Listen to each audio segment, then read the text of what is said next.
Boys, every year on FC, it's the pros that dictate the meta that we all use, and they'll do it again this year. But what do the pros actually look for when they're looking for the meta, right? Well, a lot of it comes from just playing the game. The pros probably play the game more than anyone else, more than me, more than you. But there is some things you can look for when trying to find meta cards for your team, and that is what I'm going to show you today. So, if you're excited for FC 26, drop a like on the video, but let's jump into showing you how you can find some meta cards for your starter squad, right? Up first, it is simply cards having a playstyle plus, but let me explain what I mean because this sounds obvious, right? What I mean is when you're looking to build your starter squad, some cards can seem very, very similar and you can definitely get it confused about which one to put in your team. I've got examples for all of these today, and up first, let me show you Anthony Gordon as a Premier League winger, right? He looks really good, by the way, don't get me wrong. He's got rapid and quick step, really, really quick, and has a decent card overall. However, between his card and this Jeremy Doku card, at first glance, it probably looks like Gordon is the better card with better face stats, better rated, things like that, okay? But actually, when it comes to playing in-game, I can almost guarantee you that this Jeremy Doku card will play better because he has rapid plus. Now, when looking for playstyle pluses, it's not just that the card has a playstyle plus. It's obviously about what the playstyle plus is and is it good for that position. So as a winger, rapid's probably the best one in the entire game. So this Doku is a great example. And I thought it was just good to show him next to this Anthony Gordon card because I have seen both of these two cards in a lot of people's starter squads this year. But when you're looking to build your team, if you're looking at wingers, you're talking quick step, incisive, rapid, technical, strikers, finesse, low driven, rapid and quick step as well. You know, defenders, looking at the new aerial fortress, block, anticipate, intercept, right? If you can find at the start of the game the cards that have playstyle pluses versus the cards that don't, it is often these cards with the playstyle pluses that are much, much, much more meta in the early game. Like I say, I've showed you Anthony Gordon and Doku, but there's plenty more examples, and the pros also know this. So when you're building your starter squad, make sure not just to look at face stats as well. And similarly to this one, boys, we have got point number 2, which is simply grey playstyles. And this is very similar, but a little bit more subtle, and is something that I think most people overlook, especially early game. So do not forget this one, okay? Again, got another example for you. Starting with Mohamed Kudus, another card that I have seen in so many starter squads. And yeah, he's not bad, right? 89 pace, 76 shooting, 72 passing, and especially 86 dribbling.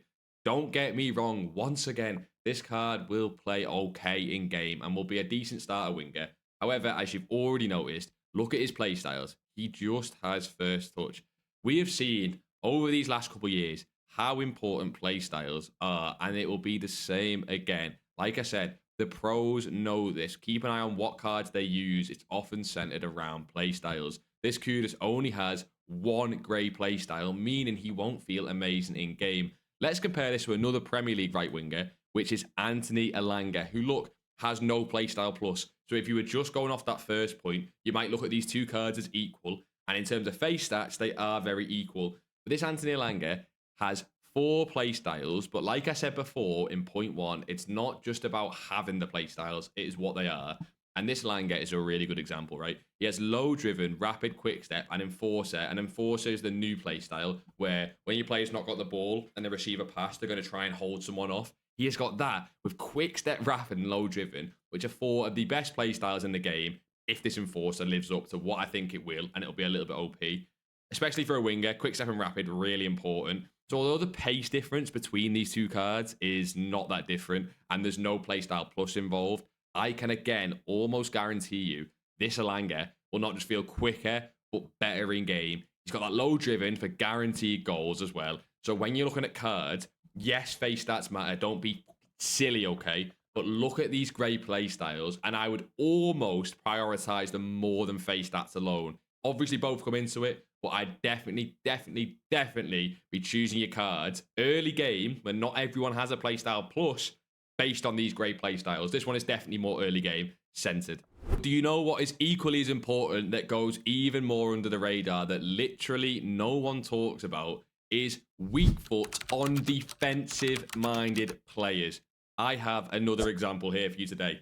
Weak foot, everyone knows on attackers is super important. If you've got a striker with 5-star weak foot, great. They'll score goals on both feet. It's great. When it comes to defenders, early game, people don't care. And I understand. I promise I do understand. You don't have too many cards to choose from. You want to choose the card as the highest pace when you're choosing a centre-back or whatever it is, right? But please, please, please have a look at weak foot, because when pros are playing out from the back, they know they can't give the ball away with their centre-backs, their left-back, the right-back, because other pros are so good, they'll just get capitalised and scored on against, so they can't do it. And when you're using a card like this 87 rated Bastoni that loads of people are looking at as a top tier centre back, which again, he could be, he has 2-star weak foot. And if we look what foot he is here, he is, where did it say his foot? Do they not have it on this database? I don't think they have it. Well, whichever foot Bastoni is anyway, it doesn't really matter. Let's say he's right-footed, right? If he was right-footed, that means that 2-star weak foot applies to his left foot. So when you're trying to build up from the back and you're playing left-footed passes with this centre-back, they could be going anywhere, okay? He has a really high passing stat of 75, but with that 2-star weak foot, then passes on that weak foot are just going to be going all over the place, right? This applies even more for centre-backs with lower passing, which at the start of the game is so many of them. And if you look at someone like Fikayo Tomori, who's in the Serie A, another popular centre-back people are looking at, he has 4-star weak foot, and 4-star for defenders is like the gold standard. 5-star will come later on with promos and things. 4-star is the gold standard. It means when this Tomori is playing passes off both feet, they're going to be going pretty much exactly where you expect. Not giving away sloppy passes means less goals conceded from people pressing you in your half, and it'll concede so many less goals when you're using players like this. So this one is a really, really subtle one. I think at the start of the game, people just completely forget. They want the pacey centre-backs with the highest pace and the highest defensive stats, just the simple things they can see. But do take into account weak foot. Yes, to attacking players, of course, but not just attacking players. Look at it with defensive players as well. And keeping on the theme of under-the-radar things that you might not be thinking about now when looking at your starter squad, we have got Accelerate Type. It is something that's been in the game for a few years now. And when it first came in, it was the meta. It was defined as the meta.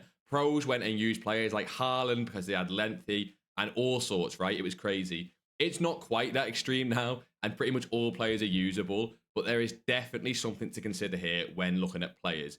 It is, in my opinion, why Henry was so good last year, combined with his body type, and it is why players like Osimhen could be so good at the start of next year. Often everyone just looks at pace, it makes sense. But look at this Accelerate Type as well. If you don't know what this is, it's a formula used by EA to decide how the player is going to accelerate. So lengthy means they'll start slower, but over distances, you won't catch them. And there's controlled, which is sort of a middle ground between lengthy and the last Accelerate Type, which is explosive. And explosive is the opposite of lengthy, where they'll be really explosive out the blocks and then sort of slow down and hit a speed quite quickly that they'll just stay at.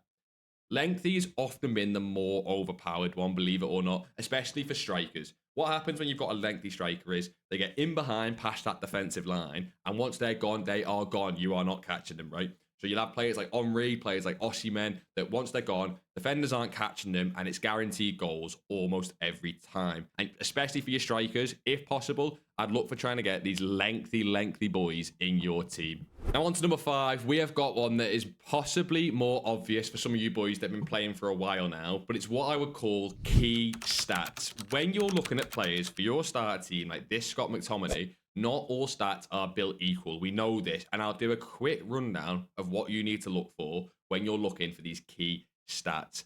The reason I've highlighted this McTominay is because the two most important ones, in my opinion, in the entire game is agility and balance. You'll see a lot of people saying this. I think the Panther says this a lot. Agility and balance are so crucial, especially for players who are further forward on the pitch. But it does also matter for defenders, by the way. Don't just like shy this away for your centre backs. It does matter for them as well. This McTominay, for someone who's just new at the game, looks like an amazing starter card. He has loads of nice play styles, amazing stats. But I can guarantee you now, when you got this McTominay on the ball and he has to turn or find himself in a tight space, that 55 agility and 48 balance ain't going to cut it, even in the start of the game. And it's a card that I will be avoiding 100%. These aren't the only two key stats. They're the two main ones, in my opinion. I would also go through and show you that when you're looking at shooting for players, it is mainly these first three you're looking at. It's attack position, finishing, and shot power, rather than long shot volleys and penalties, which can skew the face stats of a card. When you're looking at passing, for most players, you're just looking at short pass, vision, and long pass. For a lot of players like defenders, you're even really just looking at short pass. When you're looking at dribbling, like I said, it's agility and balance.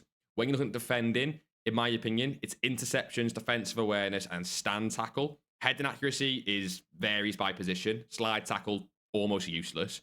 And then when you look at physicals, they're all really important, so I'd ignore it there. But the two key ones I did want to highlight are agility and balance, and then these first 3 shooting stats, which kind of takes us on to our next point here.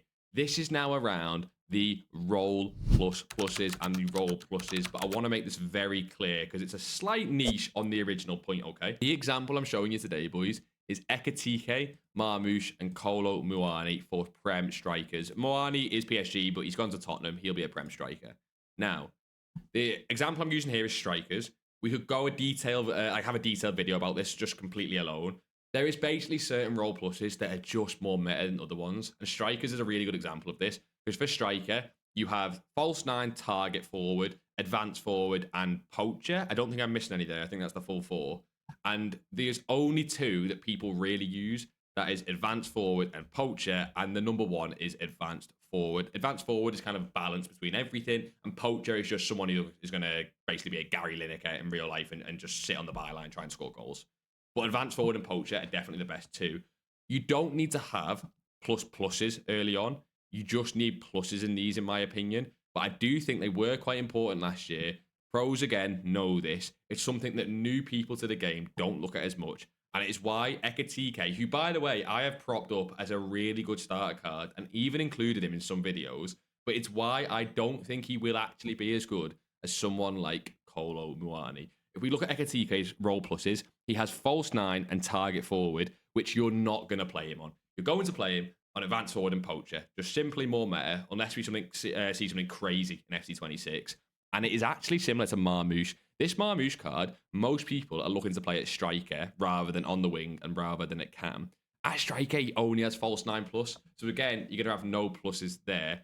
Whereas Kolo Muani has both advanced forward and poacher plus. And if you're wondering what these do, it's basically the movement of the players off the ball. So when you've got Kolo Muani on advanced forward in game and he has that advanced forward plus, it's basically how likely he is to make what EA deem as a good run in behind. So if he's on poacher, it's how well he will be in, good he'll be in those positions to finish the ball. If he's on advanced forward, it's how good he is at coming short sometimes, going in behind sometimes. So if you're using someone like Ekitike, who has neither of these pluses, then he's just not going to feel as nice off the ball. You're not going to get them AI runs, and it's going to be a lot more manual. And I think this one is really, really important for people who are lower down the divisions, not actually as good as the game, because it means that if you're using these players without pluses, you actually need more manual movement, less auto movement from the AI will happen. So it makes the game even harder. So just keep an eye on it. Strikers is a really important one, and just make sure it's something you're keeping an eye out on.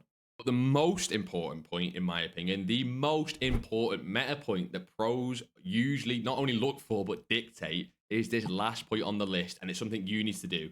It is genuinely just keeping up to date with the meta. So this is not a single point about what is going to be meta in FC26. This is about keeping up with the meta as a whole, and it's how you're going to win more games next year. We've seen this before, and the reason I've showed Hullet on screen today is I wanted to highlight this Enforcer Plus playstyle. Often when EA gives someone like Hullet, and they don't give it many cards, a new playstyle like this, they're introducing Enforcer here, it usually means it's OP.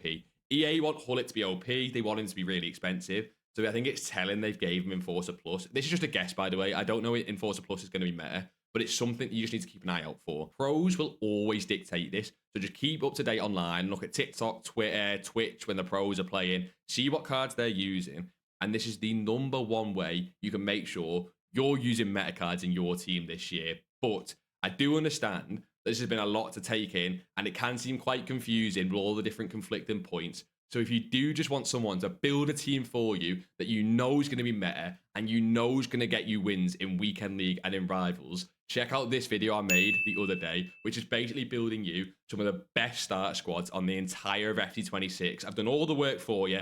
Check it out, give it a watch, and it'll give you some squads you can go into for day 1. But boys, if you're excited for FC26, make sure to subscribe. We're going to be having loads of content coming your way, including a road to Zlatan. So until next time, boys, I'll see you in a bizzle.